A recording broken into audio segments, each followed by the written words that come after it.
Hola a todos, ¿qué tal? Pues vamos a rematar hoy esta balda y para hacerlo vamos a empezar con esta obra, una obra europea, Los Dalton, que editó D-Books, si no recuerdo mal, en el 2017. ¿Qué es Los Dalton? Bueno, pues es una obra sobre los famosos hermanos, populares sobre todo por la serie de Lucky Luke. Y aquí, al contrario que en esa obra que los utilizan como un recurso de humor, parodia, tratan de contarnos su vida lo más cercano posible a la realidad y tampoco sin mitificarlo. Ya sabemos que los americanos son especialistas en convertir a personajes que en cualquier otra cultura o en cualquier otro país no tendrían ni una nota a pie de página en la historia, en auténticos leyendas, iconos. Y esto es lo que ha pasado con los Dalton. El guionista Olivier Bisson y el español Jesús Alonso Iglesias nos cuentan la historia de la familia, de los hermanos, cómo inicialmente estaban dentro de la ley, llegaron incluso a ser sheriff o alguaciles, y cómo por circunstancias de la vida, la pobreza sobre todo, se vieron obligados a empezar una carrera en el mundo del crimen y sobre todo luchando contra los ferrocarriles, que en aquella época estaban expulsando a los granjeros del oeste americano. El dibujo es muy bueno, es lo más reseñable de la obra. Es una obra que no tiene demasiada acción para lo que se espera de un cómic con este título. Por supuesto, hay duelos a pistola, hay asaltos, pero lo que llena este tomo es las relaciones familiares entre los hermanos, entre una madre devota y una persona que se preocupa por sus hijos, un hermano pequeño enamorado de una vecina cuyo padre lo rechaza por ser un don nadie, un hermano mayor que quiere medrar, quiere ser alguien en la vida y no puede conseguirlo dentro de la ley. Y tiene una narrativa lenta, mucho diálogo, está bien de guión, pero sobre todo el dibujo es una joyita. Ya estáis viendo lo que os podéis encontrar. Si os gusta el western y si os gustan las historias que se paladean lentamente, probablemente disfrutéis esta. Queda cerrada, autoconclusiva y es muy realista. Es básicamente la historia de los hermanos sin poca fantasía o sin ninguna. Lo siguiente sí tiene bastante fantasía. Esto es una rareza que encontré en una de esas tiendas donde puedes comprar cualquier libro a 3 euros y cada TVO a uno. Pues esto es The Last of the Dragons. Esto no se publicó en España, esto es cómic americano en inglés. Pero lo curioso es que el autor es Carl Potts, que a lo mejor no suena mucho, pero fue uno de los primeros guionistas de Punisher cuando lo dibujaba Jim Lee. De hecho, a lo mejor algunos habéis notado que Jim Lee en los primeros números de Punisher tenía una narrativa muy clara, muy buena, y es que sus dibujos estaban basados en los bocetos que Potts, este autor, hacía. Cuando Jim Lee tomó el control del dibujo, pues entonces desarrolló su estilo en la forma que todos conocemos. Pero aquí no está Lee, aquí está Potts, con una lista muy grande de gente que le ayudó. Mirad, el creador es Carl Potts, pero el script, el argumento es de Dennis O'Neil, la tinta de Terry Austen y el color de Mary Severin. La verdad es que auténticas estrellas. Y aquí lo que tenemos es una fantasía en la que Japón, a finales del siglo XIX, sus últimos dragones se ven amenazados y uno de los últimos monjes que los cuidan traiciona a la hermandad o a la cofradía que los cuida y los lleva a América. Eso desencadena una serie de acontecimientos que llevan a dragones en el oeste. Aunque parezca ridículo, tiene sentido, está muy bien narrado, muy bien dibujado, como veis, y es una historia autoconclusiva muy entretenida. A mí me gustó bastante y creo que es difícil ya de encontrar hoy día porque tiene muchos años, pero si la encontráis en algún sitio, como dice yo, de segunda mano o algo así, no lo dudéis porque hay algunas páginas que se te quedan. A ver si encuentro algunas. Por ejemplo, mira esto. Esto podría pasar por cómic europeo perfectamente. Una obra muy interesante. Después, ¿qué más? Esto completamente diferente. Espérate, voy a ponerlo así para que no se caigan. Lo que tenemos aquí, algo que nunca va a ser publicado en España si depende de Clemente. Travel, el secreto de Tia May, de Mark Millar y Terry Dodson. Oye, pues con estos nombres, ¿cómo es que no se va a publicar más? Pues que por lo visto, por lo que se dice, Clemente odia esta obra, y la verdad es que mucha gente saltó de la silla cuando lo anunciaron. Esto a principios de los 2000, cuando Marvel estaba saliendo de su gran crisis de los 90, se le dio carta blanca a muchos proyectos para ver si funcionaban, para vender prácticamente. Hacía falta pasta y hacían falta ventas. Y Mark Millar tuvo la idea de cortarnos algo del pasado de Tia May que podría cambiar la historia de Peter Parker y de Spider-Man tal y como la conocemos. ¿Y qué es? Bueno, si os lo cuento va a ser un pedazo de spoiler, así que es mejor leerlo, pero la serie en sí, como veis, es un dibujo de Terry Dodson que a mí particularmente me gusta mucho cómo dibuja. Como ya digo, le pasa como a Frank Cho. Este hombre no tiene la culpa de que le salgan tan bien dibujadas las chicas. Le acusan de fanservice, le acusan de ser un escritor porno. Como veis, aquí hay muy buen dibujo, aquí hay una narrativa aceptable y sí, chicas muy buenas, voluptuosas, pero oye, si se te da bien dibujar mujeres, ¿qué tienes que especializarte en tanques? En fin, la historia podría ser definida como uno de esos telefilms que pone Antena 3 los sábados por la tarde. Dos chicas de pueblo van a trabajar a una ciudad de veraneo en la costa y allí conocen a un par de chicos. Las chicas, uno de los chicos se llama Parker, otra de las chicas se llama, bueno, ya podéis saber más o menos de qué va la cosa. Tia May, y luego su amiga es la madre de Parker, el tío Ben aparece aquí, hay un juego de seducción, hay traiciones, hay celos, una historia, como os digo, de Antena 3 al mediodía, pero muy divertida, que engancha y que para la editorial Marvel es bastante fuerte los temas que tratan: embarazo, traición, cuernos, puede que aborto. Y al principio esto estaba en continuidad y fue un escándalo brutal, porque como tal y como deja a Tia May no lo deja en muy buen sitio. Pero como ya os digo, esto se sacó de continuidad y no se ha vuelto a editar desde entonces. A mí, estando fuera de continuidad, no me molesta para nada. Lo encuentro una historia muy bien dibujada y muy divertida.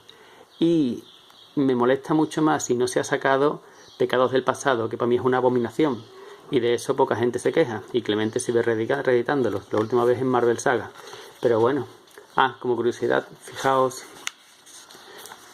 las portadas originales de la época, que fue publicado en la línea Epic. Me recuerda mucho a una especie de serie, telenovela o reality show que se llamaba The Hills. No sé si alguno lo llegó a conocer en la televisión americana. Bueno,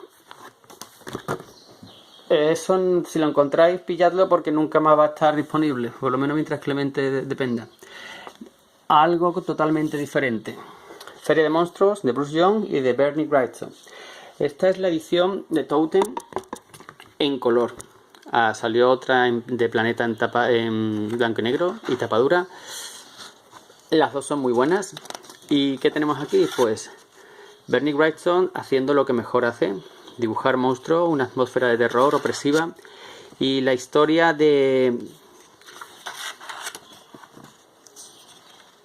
un hombre que viaja con un circo de los horrores y que guarda un pecado del pasado. Encuentra a alguien que le da la oportunidad de olvidar, de perdonarse a sí mismo, pero tal y como se desarrolla la historia, digamos que no es un final feliz. Esto hay que leerlo. Un dibujo increíble, tanto los diseños de personajes como el contraste entre blanco y negro, que aquí por supuesto está atenuado porque hay color, y la historia también es muy buena, no es simplemente una excusa para que Wrightson se luzca. Tiene muchísima fama, con razón, se puede encontrar muy barato, tanto de segunda mano esta edición como la de Planeta, que no creo que pasara de los 12 euros, no sé, algo así. Muy bueno si te gusta el cómic de terror y si te gustan, si admiras a los dibujantes detallistas como Wrightson, que murió el año pasado, esto es obligado. También recomiendo mucho su Frankenstein, que hizo las ilustraciones. Después, esto me encanta. Epicurus el sabio, o Epicuro, como lo tradujo luego Norma. ¿Qué es esto? Pues esto es un dibujo de William Messner Love, que me enteré hace poco que el hombre está viviendo en la indigencia. Qué lástima que figuras de la industria terminen así. Y Sam Kidd, el Sam Kidd de The Max, el Sam Kidd de los relatos cortos de Lobezno, el Sam Kidd de muchas obras que la gente recordará y que sin embargo esta, que sí es de sus primeros, era el sello Piraña, que era una especie de subsello de DC para obras experimentales antes de que existiera Vértigo. Sí, es una obra primeriza, pero muy muy buena, tanto por el dibujo, que ya podéis ver que es completamente reconocible su estilo, como por el guión, que presenta de una forma humorística y una forma muy inteligente tanto los mitos griegos como los principales filósofos y corrientes filosóficas de la época, los presocráticos, Sócrates, Platón, Aristóteles están aquí, todo con muchísimo humor. Por ejemplo, aquí está Sócrates pontificando, todos los demás, sí, Sócrates, sí, Sócrates. Y a la misma vez tenemos a la figura de Alejandro Magno, un niño que es un auténtico dolor en el culo, que se le encarga a Aristóteles para que se le eduque, tal y como ocurrió en la vida real. La historia mezcla mitología, mezcla dioses, pero lo más importante son los conflictos entre ideas filosóficas que hace eclosionar el autor, y el dibujo ya veis cómo es espectacular. Es una de mis obras favoritas de Kidd, que me gusta mucho, pero que últimamente quizá es demasiado para mí. Y aquí está todavía muy contenido.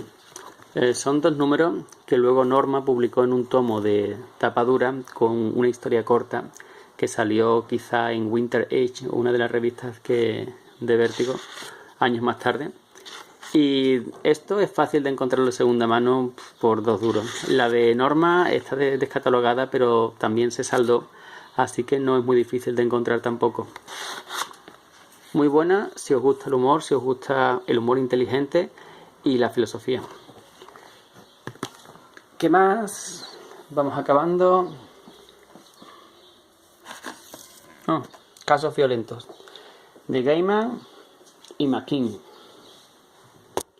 Esta es una de las primeras colaboraciones profesionales que hicieron, y es una obra de Gaiman que no es muy popular, pero a mí me gusta bastante, uno de sus primeros trabajos. Es una obra muy onírica, siendo Sandman por supuesto y siendo el dibujante que tiene, en la que un niño recuerda, a través de sus recuerdos nos va contando la historia de cómo él recuerda una situación de su infancia en la que cierto peluquero que él iba a visitar o algo así le contaba historias de Al Capone, de mafiosos, que por lo visto él trabajaba para ellos en los años duros de Chicago. Él, a través de los recuerdos infantiles, que están por supuesto plagados de errores, porque cuando un niño no entiende algo, cuando le cuentan algo o está escuchando algo y no lo entiende, ese niño tiene que entenderlo o a través de las ideas que tiene, o sea, los conocimientos limitados que tiene, filtran la realidad y crean esta historia, una historia con un grafismo que para ser McKean es bastante asequible y que como historia funciona muy bien, pero si no entras en el relato desde el principio no te va a gustar. Yo conozco a gente que la ha comprado y la ha vendido rápidamente, no le ha gustado. Esto lo ha sacado Planeta hace relativamente poco en tapa dura, pero esta edición es muy digna en tapa blanda y si podéis encontrarla es de 5. interesante, no imprescindible, pero si la compráis no os va a decepcionar. Al igual que esto, Marada. Marada, la mujer lobo de Chris Claremont, el patriarca mutante, aquí alejado de sus niños, y John Bolton. John Bolton es un pedazo de ilustrador que hizo cosas como El dragón negro, también con Claremont, o ¿cómo se llama esta historia? Creo que Man-Bat para 5, y que aquí nos ilustra un guión que originalmente iba a ser una historia de Red Sonja, pero que al final acabó siendo un personaje independiente. Eso se nota en el guión porque la historia, digamos que no tiene mucho... cuando empezamos la historia nos tiran directamente a la piscina, no nos cuentan mucho sobre el origen del personaje, no se va contando con pinceladas y a trompicones, y es que se suponía que esto iba a ser una historia de Red Sonja y todo, o Red Sonja, como prefiráis, y todos esos orígenes ya se iban a dar por sobreentendidos por el lector. En cualquier caso, es un guión de Claremont, ya sabéis cómo es, mucho texto recargado, diálogo rimbombante, pero lo importante aquí es el dibujo. Esto es impresionante, fijaos. Hace poco en el grupo estábamos hablando del Príncipe Valiente y la verdad es que este es un digno sucesor. Parecen grabados algunas veces. De nuevo Bolton, aunque en algunas páginas es hiperrealista, tiene un toque onírico, por ejemplo en páginas como esta, que otros autores igual de buenos no tienen, lo que le hace a él superior. El color está muy bien empleado porque, por ejemplo, en El dragón negro es sin color, en blanco y negro, y hay gente que lo prefiere así, pero yo considero que este color no desmerece para nada el dibujo. El guión pues es el que podríais encontrar en una aventura de Red Sonja, batallas, magos, duelos a espadas, secuestros, escapes, un poco rutinario, pero el dibujo lo merece la pena. Tenéis esta edición que durante mucho tiempo estuvo muy buscada de Forum, y hace poco, el año pasado, el bot FC sacó otra a menor tamaño, pero en tapa dura y con una pequeña historia más. Aquí está una historia completa, un par de historias completas, y en la del bot hay una historia más, unas cuantas páginas más. Ya valoráis vosotros si preferéis buscarla de segunda mano o pagar lo que pide FC. Y la última, esto es una joya: Star Trek Deuda de Honor, de nuevo de Chris Claremont y Adam Hughes, o como se pronuncia. Star Trek ya sabemos lo que es, y si no, al que le he despistado, es la segunda gran franquicia de ciencia ficción después de Star Wars.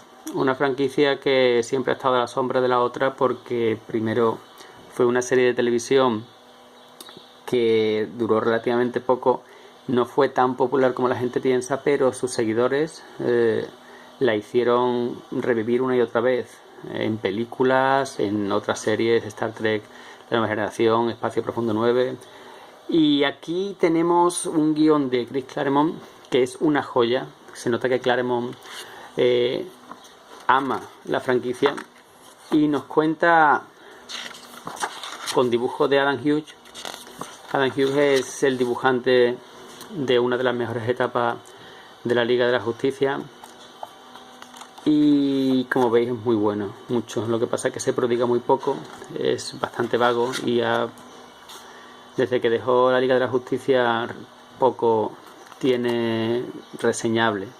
Ghost, que hizo, si no recuerdo, para Dark Horse, si no recuerdo mal, y poco más. Aquí hace un trabajo maravilloso. Si eres un fan de la franquicia vas a encontrar detalles de las películas, de la serie, de personajes, todo en un guión que por una vez no queda recargado. Tiene muchos diálogos, como lo estáis viendo, es Claremont, pero no queda recargado, no queda pesado, no queda... Y hace referencia a las películas, por ejemplo, Misión Salvar la Tierra, cuando traen la ballena, pues aquí está la ballena. A personajes de la serie, uniformes. Esto es un canto de amor a la serie. Es muy difícil de encontrar, pero merece la pena buscarlo y pagar lo que os pidan. El guión es muy bueno, no os voy a hacer ningún spoiler, eso hay que leerlo. y una de las joyitas que tengo. No me voy a desprender de esto nunca. Y nada más, dejamos las faldas de hoy y Pedro, atento, mira lo que viene para la próxima semana. El noventerismo va a llegar.